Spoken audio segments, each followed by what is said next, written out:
नमस्कार। जैसा कि आप सब लोग जानते हैं कि अब स्कूल या विद्यालय खुल चुके हैं और विद्यार्थियों को विद्या अध्ययन करना चाहिए।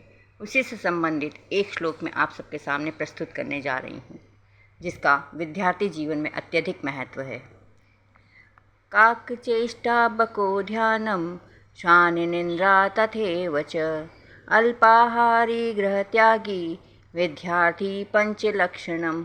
अर्थात इस श्लोक के अनुसार एक विद्यार्थी में ये 5 लक्षण अवश्य होने चाहिए।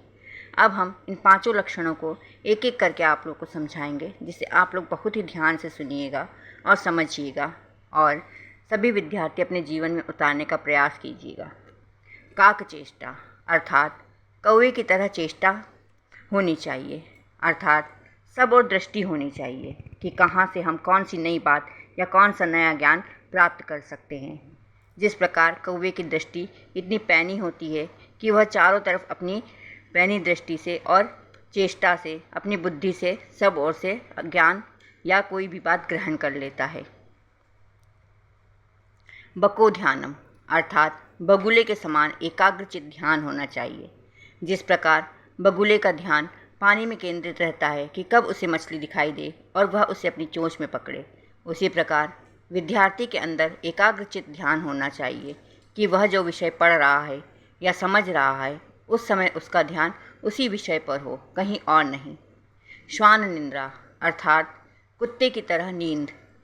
एक विद्यार्थी की नींद हमेशा कुत्ते की भांति होनी चाहिए, अर्थात जहाँ भी अल्प व्यवधान हो वहीं पर वह अपनी नींद छोड़कर उठ जाए, अर्थात अपने विषय का बार बार अभ्यास करे और जहाँ न समझ आ रहा हो उसे बार बार अभ्यास के द्वारा समझने का प्रयास करे।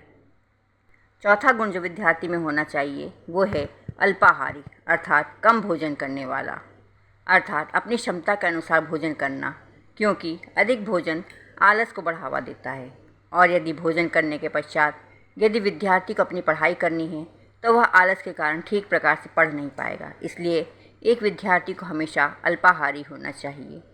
5वां और आखिरी लक्षण है गृह त्यागी अर्थात अपने घर का अधिक मोह नहीं रखने वाला।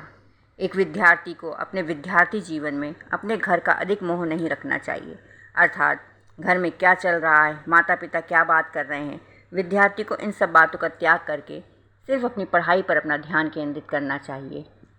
एक अच्छे विद्यार्थी, एक आदर्श विद्यार्थी में ये सभी गुण विद्यमान होने चाहिए, तभी वह एक अच्छा विद्यार्थी और आगे जाके बहुत अच्छा इंसान बन सकता है। धन्यवाद।